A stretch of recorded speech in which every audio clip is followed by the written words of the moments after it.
राधे राधे आप सभी को। आप सब कैसे हो? हेलो दोस्तों, आज तो मुझे काफ़ी टाइम लग गया वीडियो बनाने में।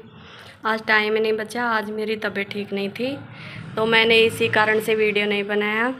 आप तो जानते ही हो कि लेडीज़ों के कभी कुछ हो जाता है, कभी कुछ हो जाता है। देखिए आज तो पूरा काम ऐसे कैसे पड़ा हुआ है। आज पंडित जी भी नहीं आए अभी, मेरे हस्बैंड।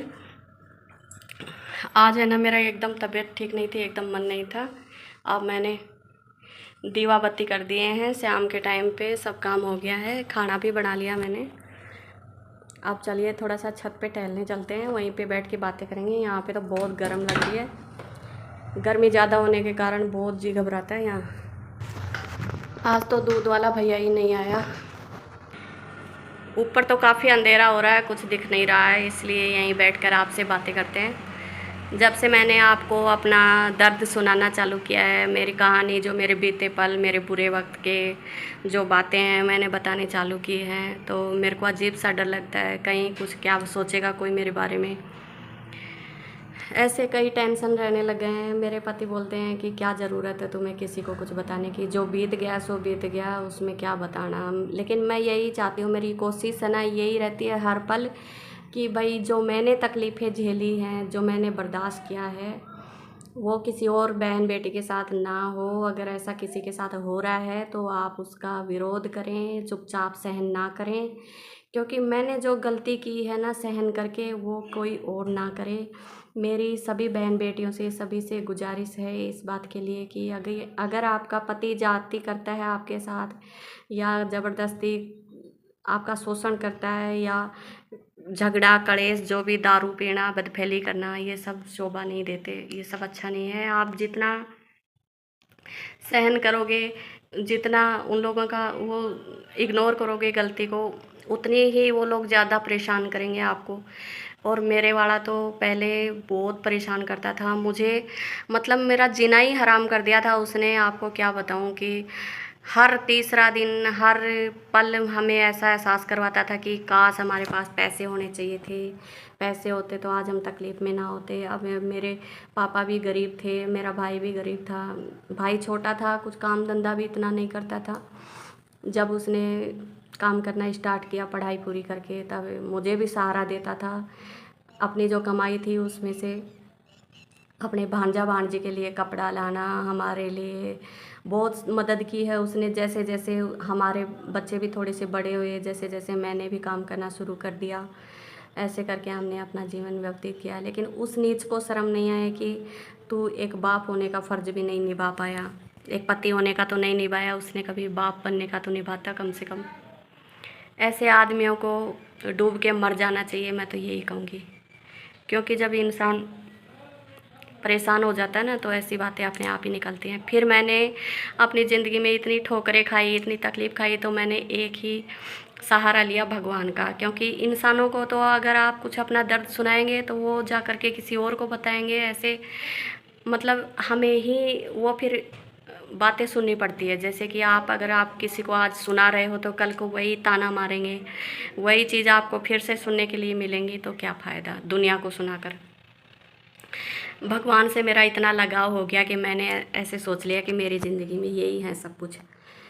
हमारे पीहर में कृष्ण भगवान का मंदिर है, ठाकुर जी का, वहीं पे मैं सेवा पूजा करने लग गई। उनके इतने अटैच हो गई कि वो मेरी दिल से मैं बोलती जो ही सुनते, मतलब इतना अंदर से लगाव हो गया। मैंने अपने जीवन को ही बदल डाला।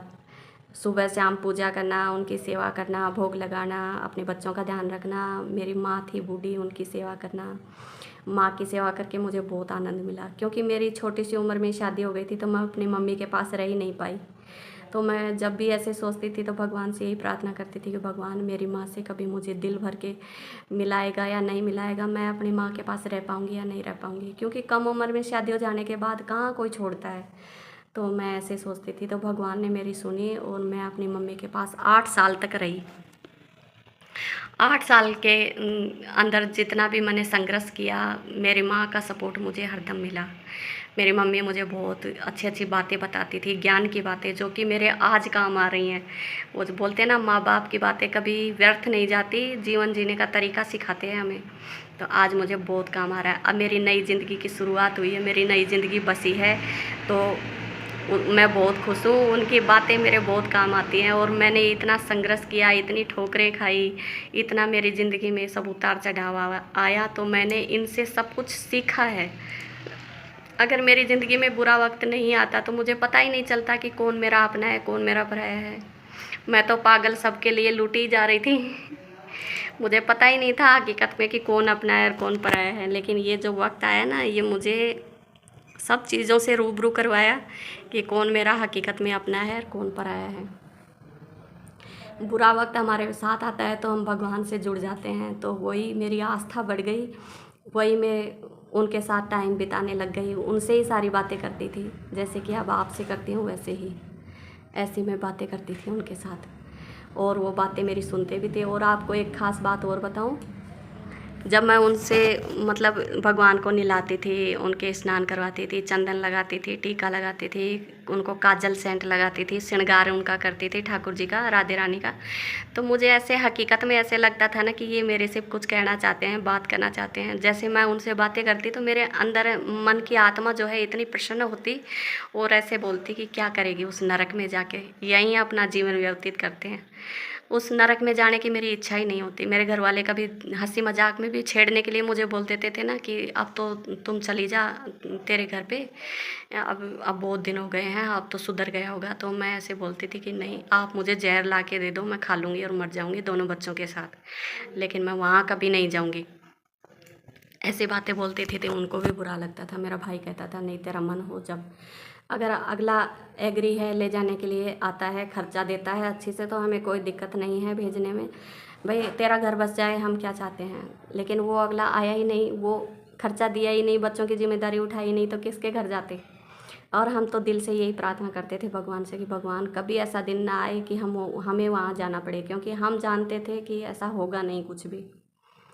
क्योंकि हम जितना उसको जानते हैं ना, उतना कोई नहीं समझ पाया आज तक। हम ही नहीं समझ पाए तो और कौन समझेगा। मेरा सारा सामान बेच के खा गया, मेरे कपड़े, साड़ी, ज्वेलरी जो भी था सब कुछ बेच दिया उसने, घर का सामान सब बेच दिया, कुछ भी नहीं छोड़ा। अलमारियों के ताले तोड़ दिए, सारे सामान को फोड़ तोड़ कर दी। और मुझे कोई मतलब भी नहीं था, चाहे वो तोड़े फोड़े कुछ भी करे। मेरे को जब फ़ोन करते थे, कोई उधर से आता था तो बताता था ऐसे कर रहा है, ऐसे कर रहा है। मैंने कहा करने दो, मैंने तो घर छोड़ दिया, अब चाहे जो भी करो। अब पर भगवान से लगाव होने के बाद बहुत अच्छा लगा मुझे। आगे की कहानी कल सुनाऊंगी। जय श्री कृष्णा, राधे राधे। आप सब सपोर्ट करना, मेरी हमदर्दी आप ही के साथ है। आप वीडियो को लाइक करना, चैनल को सब्सक्राइब करना।